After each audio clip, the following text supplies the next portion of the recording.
Good afternoon. You know, if it is a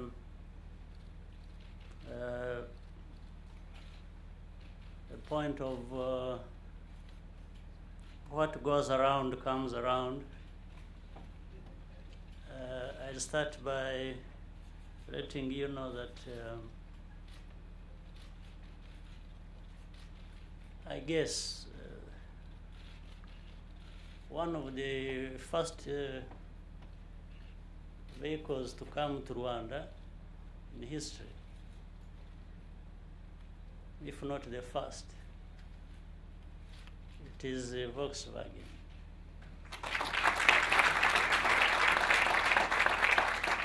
I remember also when I was a kid, before my family and many other people's families were thrown out of this country. I think it was at the age of 4 or something like that. I used to see a Volkswagen called the Beetle, which used to have an engine where we are not used to have it, where the boot is supposed to be. And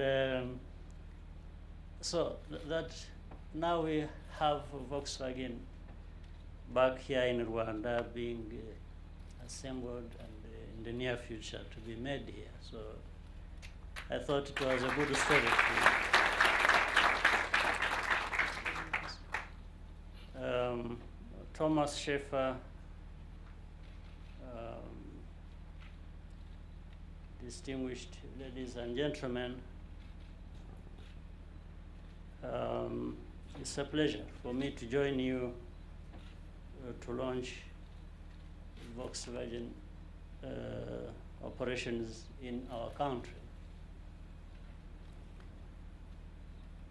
This investment was announced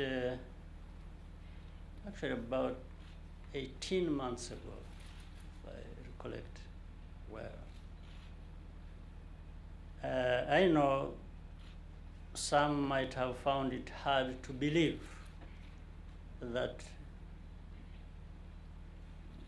German cars, as we are used to call them, could really be built in Rwanda.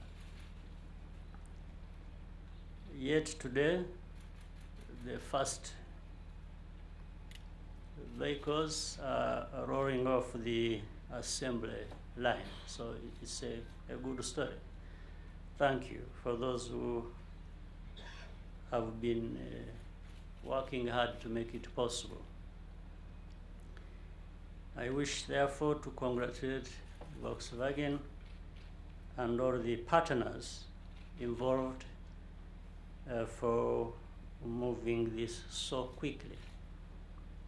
The facility undoubtedly represents a new chapter in Rwanda's journey of economic transformation. There are also positive implications for Africa more generally. And by the way, let me tell you, this gives me additional good story to tell in a few days to come, couple of days. We have an African Union summit, which I happen to chair this time around. And so it will be a pleasure to be telling some people this good story. It's a good story for Africa. Let me highlight some of the most significant elements. First, not only can global brands assemble high-quality products in Africa, in Rwanda, they can also find customers here. The assembly plant is just one part of the investment. Equally prominent are training, sales, aftercare, and innovative mobility solutions for the African market, as we have already been told. In fact, the majority of the new jobs for our citizens are going to be created through these types of accompanying services. Africa is not merely positioning itself as a new low-cost hub to manufacture goods for export.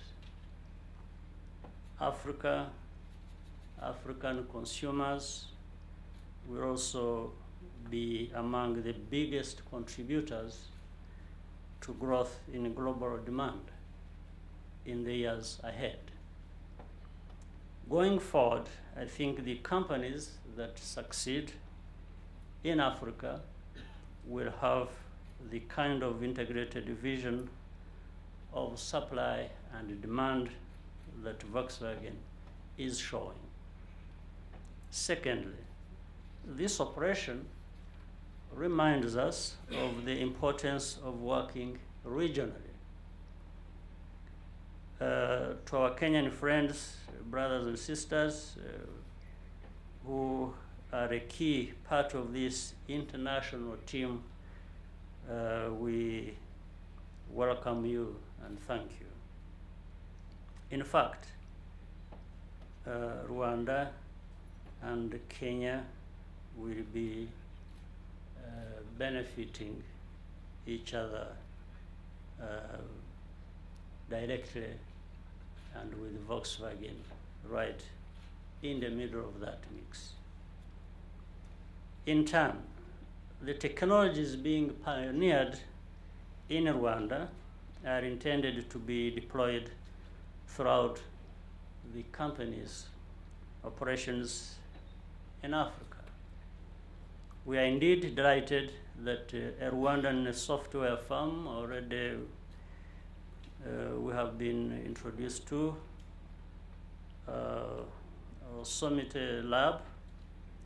By the way, I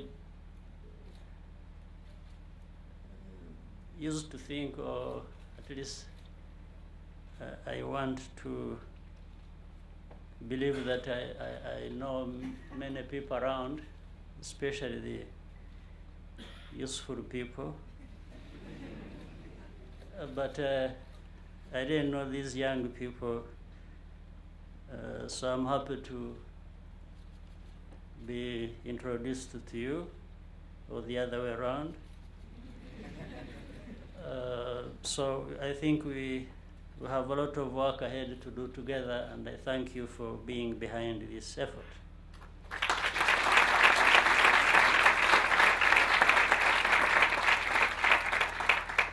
So the fact that the group was selected by Volkswagen to design the application that will power the innovative ride-sharing mobility solution is indeed very welcome, and we want to encourage our young people, many more others, to be behind the kinds of innovations that will work for the many industries that will be developed here.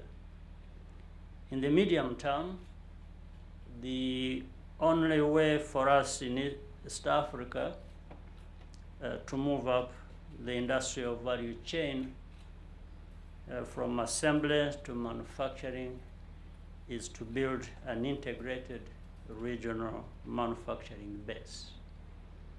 When we shift from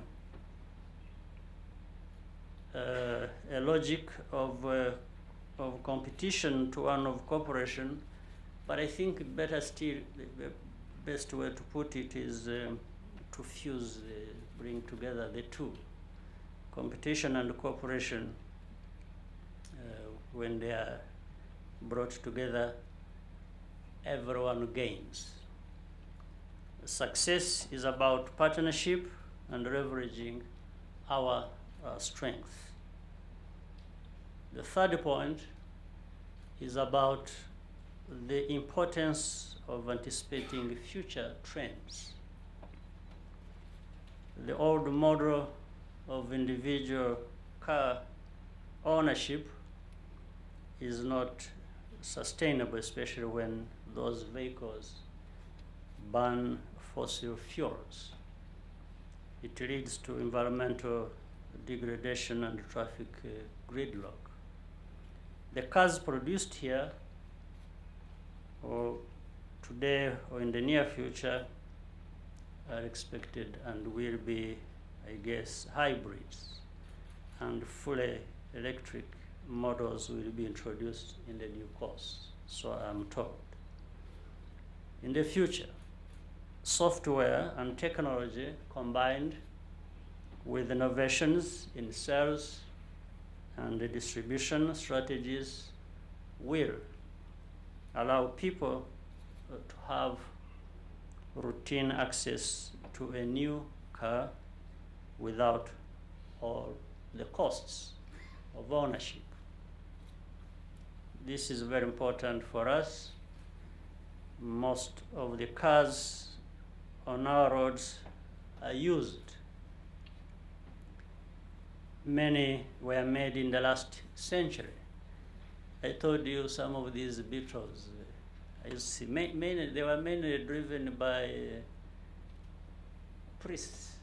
I remember some of those priests from some of these different places used to be behind the wheel of these small things. This is so they pollute much more just because of their age than the latest models. Africa does not need to be a dumping ground for second-hand cars or second-hand anything.